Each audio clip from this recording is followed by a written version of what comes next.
Today is week 34, day 7 of the Bible in a Year Live Tanakh project. My name is Sharone Dennis. I'll be your reader today. We'll be reading from the New Living Translation. We're starting a new book today. It is the book of Esther. And the book of Esther tells the story of a Jewish girl who becomes queen of Persia and, with her cousin Mordecai, foils a plan by the villainous Haman to annihilate the Jewish people. Set in Susa, it explains the origin of the festival of Purim. Despite not mentioning God, the narrative highlights divine providence working behind the scenes. Without further ado, we're going to just jump right on in. Esther 1, the King's Banquet. These events happened in the days of King Xerxes, who reigned over 127 provinces stretching from India to Ethiopia. At that time, Xerxes ruled his empire from his royal throne at the fortress of Susa. In the 3rd year of his reign, he gave a banquet for all his nobles and officials. He invited all the military officers of Persia and Media, as well as the princes and nobles of the provinces. The celebration lasted 180 days, a tremendous display of the opulent wealth of his empire and the pomp and splendor of his majesty. When it was all over, the king gave a banquet for all the people, from the greatest to the least, who were in the fortress of Susa. It lasted for 7 days and was held in the courtyard of the palace garden.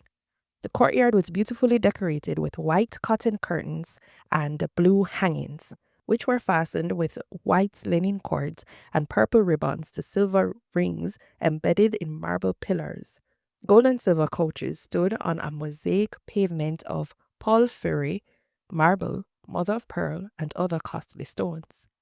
Drinks were served in gold goblets of many designs, and there was an abundance of royal wine reflecting the king's generosity.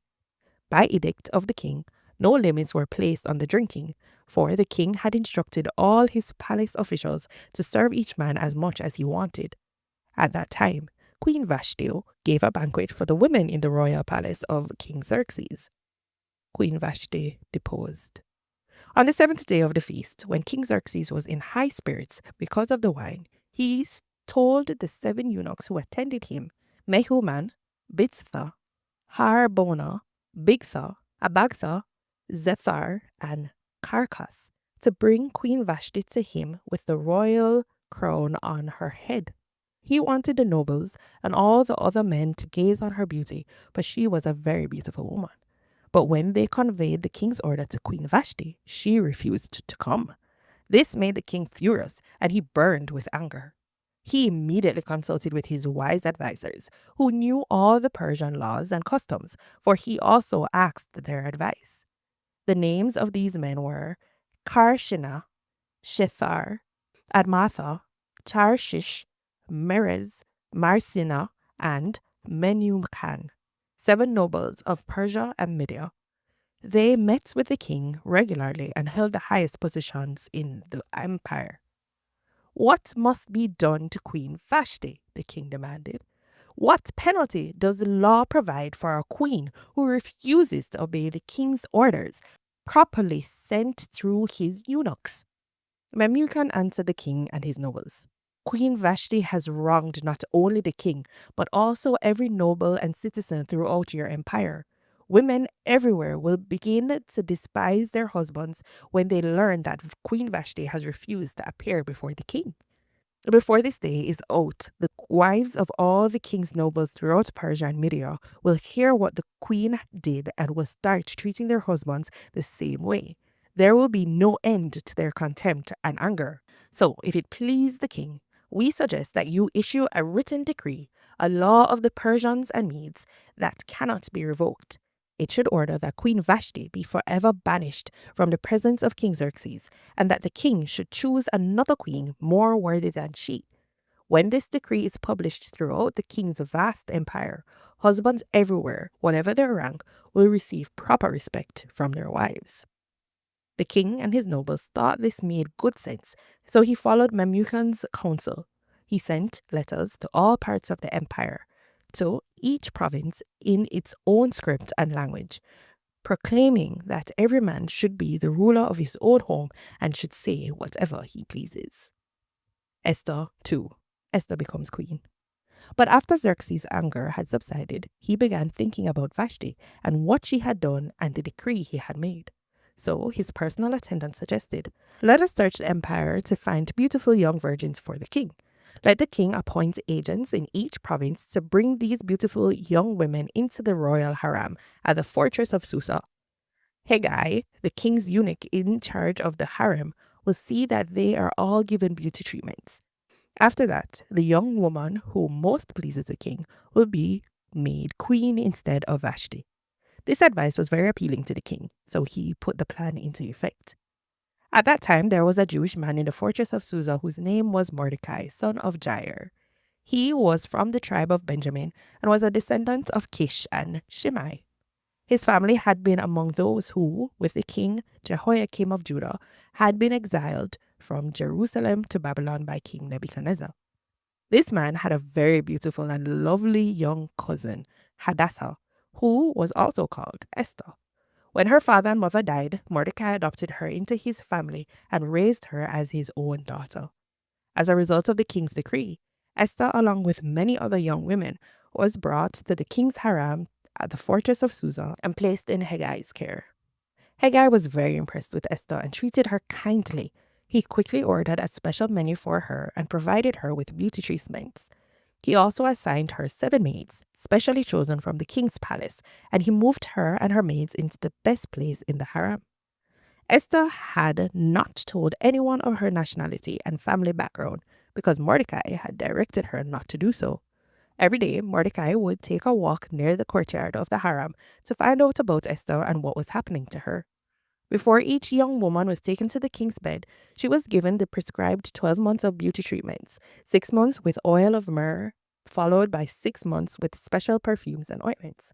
When it was time for her to go to the king's palace, she was given her choice of whatever clothing or jewelry she wanted to take from the harem. That evening, she was taken to the king's private rooms, and the next morning she was brought to the second harem where the king's wives lived. There she would be under the care of Shashgaz, the king's eunuch in charge of the concubines. She would never go to the king again unless he had especially enjoyed her and requested her by name. Esther was the daughter of Abihail, who was Mordecai's uncle. Mordecai had adopted his younger cousin Esther. When it was Esther's turn to go to the king, she accepted the advice of Haggai, the eunuch in charge of the harem. She asked for nothing except what he suggested, and she was admired by everyone who saw her. Esther was taken to King Xerxes at the royal palace in early winter of the 7th year of his reign. And the king loved Esther more than any of the other young women. He was so delighted with her that he set the royal crown on her head and declared her queen instead of Vashti. To celebrate the occasion, he gave a great banquet in Esther's honor for all his nobles and officials, declaring a public holiday for the provinces and giving generous gifts to everyone. Even after all the young women had been transferred to the second harem and Mordecai had become a palace official, Esther continued to keep her family background and nationality a secret. She was still following Mordecai's directions, just as she did when she lived in his house. Mordecai's loyalty to the king. One day, as Mordecai was on duty at the king's gate, 2 of the king's eunuchs, Bigthana and Teresh, who were guards at the door of the king's private quarters, became angry at King Xerxes and plotted to assassinate him. But Mordecai heard about the plot and gave the information to Queen Esther. She then told the king about it and gave Mordecai credit for the report. When an investigation was made and Mordecai's story was found to be true, the 2 men were impaled on a sharpened pole. This was all recorded in the book of the history of King Xerxes' reign. Esther 3. Haman's plot against Jews. Sometime later, King Xerxes promoted Haman, son of Hammedatha, the Agagite, over all the other nobles, making him the most powerful official in the empire. All the king's officials would bow down before Haman to show him respect whenever he passed by, for so the king had commanded. But Mordecai refused to bow down or show him respect. Then the palace officials at the king's gate asked Mordecai, "Why are you disobeying the king's command?" They spoke to him day after day, but still he refused to comply with the order. So they spoke to Haman about this to see if he would tolerate Mordecai's conduct, since Mordecai had told them he was a Jew. When Haman saw that Mordecai would not bow down or show him respect, he was filled with rage. He had learned of Mordecai's nationality, so he decided it was not enough to lay hands on Mordecai alone. Instead, he looked for a way to destroy all the Jews throughout the entire empire of Xerxes. So, in the month of April, during the 12th year of King Xerxes' reign, lots were cast in Haman's presence, and the lots were called Purim to determine the best day and month to take action. And the day selected was March 7, nearly a year later. Then Haman approached King Xerxes and said, "There is a certain race of people scattered throughout all the provinces of your empire who keep themselves separated from everyone else. Their laws are different from those of any other people, and they refuse to obey the laws of the king. So it is not in the king's interest to let them live. If it please the king, issue a decree that they be destroyed, and I will give 10,000 large sacks of silver to the government administrators to be deposited in the royal treasury." The king agreed, confirming his decision by removing his signet ring from his finger and giving it to Haman, son of Hammedatha the Agagite, the enemy of the Jews. The king said, "The money and the people are both yours to do with as you see fit." So, on April 17th, the king's secretaries were summoned, and a decree was written exactly as Haman dictated. It was sent to the king's highest officers, the governors of the respective provinces, and the nobles of each province in their own script and languages. The decree was written in the name of King Xerxes and sealed with the king's signet ring. Dispatches were sent by swift messengers into all the provinces of the empire, giving the order that all Jews, young and old, including women and children, must be killed, slaughtered, and annihilated on a single day. This was scheduled to happen on March 7th of the next year. The property of the Jews would be given to those who killed them. A copy of this decree was to be issued as law in every province and proclaimed to all peoples, so that they would be ready to do their duty on the appointed day. At the king's command, the decree went out by swift messengers, and it was also proclaimed in the fortress of Susa. Then the king and Haman sat down to drink, but the city of Susa fell into confusion. Esther 4. Mordecai requests Esther's help. When Mordecai learned about all that had been done, he tore his clothes, put on burlap and ashes, and went out into the city, crying with a loud and bitter wail. He went as far as the gates of the palace, but no one was allowed to enter the palace gate while wearing clothes of mourning. And as news of the king's decree reached all the provinces, there was great mourning among the Jews.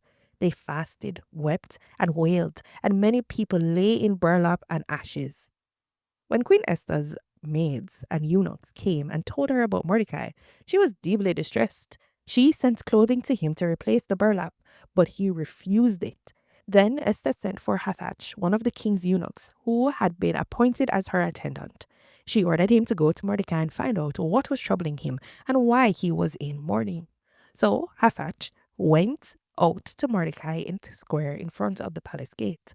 Mordecai told him the whole story, including the exact amount of money Haman had promised to pay into the royal treasury for the destruction of the Jews. Mordecai gave Hathach a copy of the decree issued in Susa that called for the death of all Jews. He asked Hathach to show it to Esther and explain the situation to her. He also asked Hathach to direct her to go to the king to beg for mercy and plead for her people. So Hathach returned to Esther with Mordecai's message. Then Esther told Hathach to go back and relay this message to Mordecai. All the king's officials and even the people in the provinces know that anyone who appears before the king in his inner court without being invited is doomed to die unless the king holds out his gold scepter. And the king has not called for me to come to him for 30 days. So Hathach gave Esther's message to Mordecai. Mordecai sent this reply to Esther. Don't think for a moment that because you're in the palace, you will escape when all other Jews are killed. If you keep quiet at a time like this, deliverance and relief for the Jews will arise from some other place. but you and your relatives will die. Who knows if perhaps you were made queen for just such a time as this? Then Esther sent this reply to Mordecai: Go and gather together all the Jews of Susa and fast for me. Do not eat or drink for 3 days, night or day. My maids and I will do the same, and then, though it is against the law, I will go in to see the king. If I die, I die. So Mordecai went away and did everything as Esther had ordered him. Esther 5. Esther's request to the king. On the 3rd day of the fast, Esther put on her royal robes and entered the inner court of the palace, just across from the king's hall. The king was sitting on his royal throne facing the entrance. When he saw Queen Esther standing there in the inner court, he welcomed her and held out the gold scepter to her. So Esther approached and touched the end of the scepter. Then the king asked her, What do you want, Queen Esther? What is your request? I will give it to you, even if it is half the kingdom. And Esther replied, If it please the king, let the king and Haman come today to a banquet I have prepared for the king. The king turned to his attendant and said, Tell Haman to come quickly to a banquet, as Esther has requested. So the king and Haman went to Esther's banquet. And while they were drinking wine, the king said to Esther, Now tell me what you really want. What is your request? I will give it to you, even if it is half the kingdom. Esther replied, This is my request and deepest wish. If I have found favor with the king, and if it pleases the king to grant my request and do what I ask, please come with Haman tomorrow to the banquet I will prepare for you. Then I will explain what this is all about. Haman's plot to kill Mordecai. Haman was a happy man as he left the banquet. But when he saw Mordecai sitting at the palace gate, not standing up or trembling nervously before him, Haman became furious. However, he restrained himself and went on home. Then Haman gathered together his friends and Zeresh his wife, and boasted to them about his great wealth and his many children. He bragged about the honors the king had given him and how he had been promoted over all other nobles and officials. Then Haman added, And that's not all. Queen Esther invited only me and the king himself to the banquet she prepared for us, and she has invited me to dine with her and the king again tomorrow. Then he added, But this is all worth nothing as long as I see Mordecai the Jew just sitting there at the palace gate. So Haman's wife, Zeresh, and all his friends suggested, Set up a sharpened pole that stands 45 feet tall, and in the morning ask the king to impale Mordecai on it. When this is done, you can go on your merry way to the banquet with the king. This pleased Haman, and he ordered the pole set up. This is the word of the Lord. Amen. See you again tomorrow, where we will complete the book of Esther and see how the story ends. Blessings.